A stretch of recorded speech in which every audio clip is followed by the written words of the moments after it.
আজকের আন্দোলনের আর দানা বাঁধতে পারবে না এখানে। এখন যদি এই বিএনপি করেছেন এটা আপনার ওই এমপি কি নাম কি ভাই শিমুল ভাই দিয়ে যদি কিছু না করতে পারে ওরা, তাহলে ওদের কিচ্ছু করার নেই। যশোরের সমস্ত আন্দোলন সব আস্তে আস্তে এখন একদম নিভে যাবে নিশ্চিন্ত। ওকে নিয়ে কি করবি? শিমুল দিকে ওরা তো তখন যে সরকার আছে তার কত পা চাটা করিয়ে ওরা এসে এখানে আন্দোলন করে। আগে আওয়ামী লীগের আমলে করিল যে ধাক্কা দিল।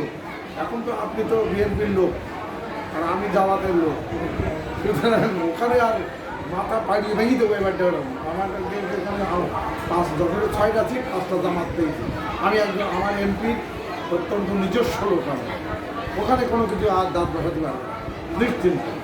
একদম ঘাটের মেলা ভেঙে দেবো এটা ফাইজলি করা দেখা পাচ্ছে না। আওয়ামী লীগে আমাদের পারতাম না, কারণ আওয়ামী লীগের আমার দাপট ছিল না এই কারণে। কিন্তু এখন বিএনপি সরকার আইছে, জামাত আমাদের এখানে এমপি 5টা যশোরের, আর একটা মাত্র বিএনপি হয়েছে।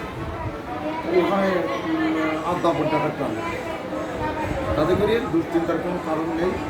দেখেন আজকে যে মানুষের ফল নেমেছে, এটা তো প্রস্তুতি না। বিনা প্রস্তুতি আপনাকে এই সাকসেসফুল, বিনা প্রস্তুতি এখন নির্বাচন তার কী হবে না হবে বলা যায় না। এই কারণে একটু আতঙ্কগ্রস্ত ছিল মানুষ।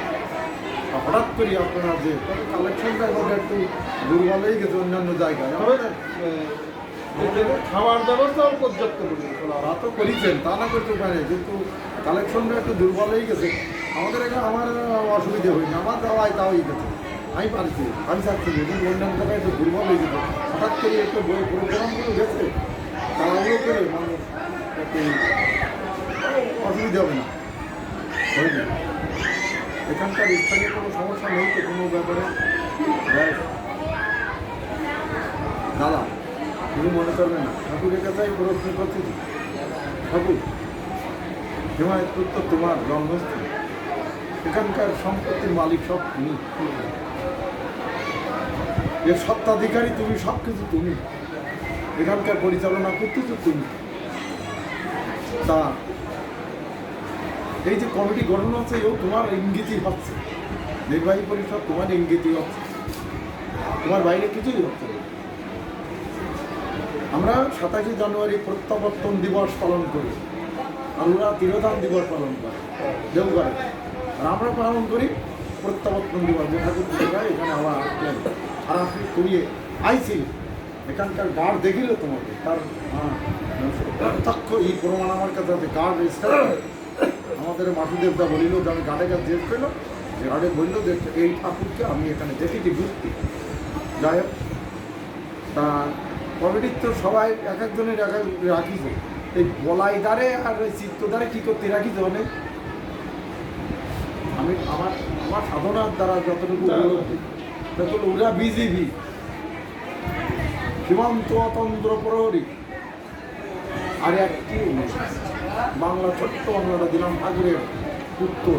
ঠাকুর বললো যে বলা যাচ্ছে বিজিবি সীমান্ত অতন্ত্র প্রহরী। আমি একজনের যে বলেছি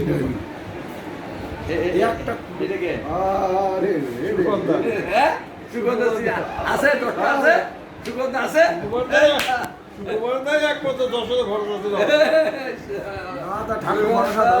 দাদা ঠাকুর ভরসা, চিন্তা নেই। আপনারা চিটাগাংলারা যে দোকানি করেছেন, আমরাও যশোর করে দেবো।